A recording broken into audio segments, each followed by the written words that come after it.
Well, this is kind of an interesting question. Mac asked, what part of record making should new artists outsource or collab on versus DIY? And I have sort of, I have a kind of a broad answer on this. I think that if you are starting out as a record maker, and we've said versions of this before, if you are starting out as a record maker, you should at least try everything, which is to say you should write and produce and mix and be an artist and master, record your vocals, shoot the video, just start by learning how to do everything. Even if you're a young producer, write some songs and sing the vocals. Learn what mastering is by doing it a bunch.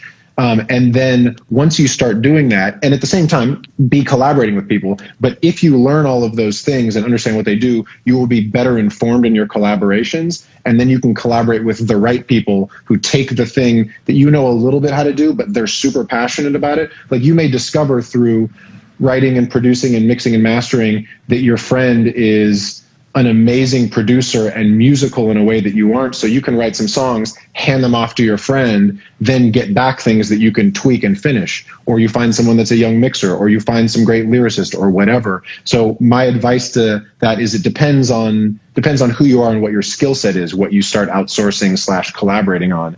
But you should start out trying to learn a little bit about everything. It will inform whatever it is that you start specializing in as you get older or later in your career. Yeah. Any I other couldn't thoughts agree from you? more. Yeah, to add to that, I would say the quicker you can do all and understand all and realize what you're not good at and then choose to delegate responsibilities outward, and finding collaborators that are excited about it. Yeah, exactly.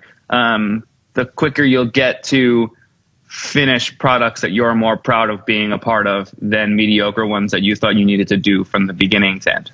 Yeah.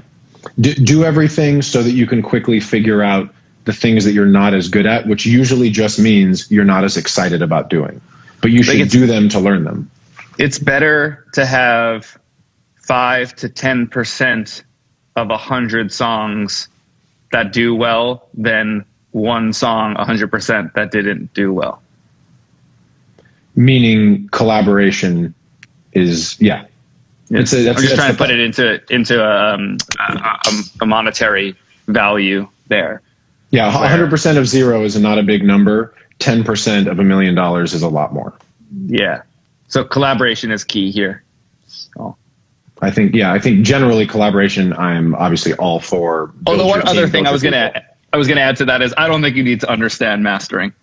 That's the one thing. I don't know. I would argue against, I don't understand mastering. I don't want to understand mastering. When I go to Dale's and he's doing 0.2 versus 0.8, decreases or, adding of frequencies, or I'm like, good, you do it. but you understand it enough to know that he's great. I don't understand it. But you know that he's great. Yeah, but I don't understand it. And I don't want to understand it.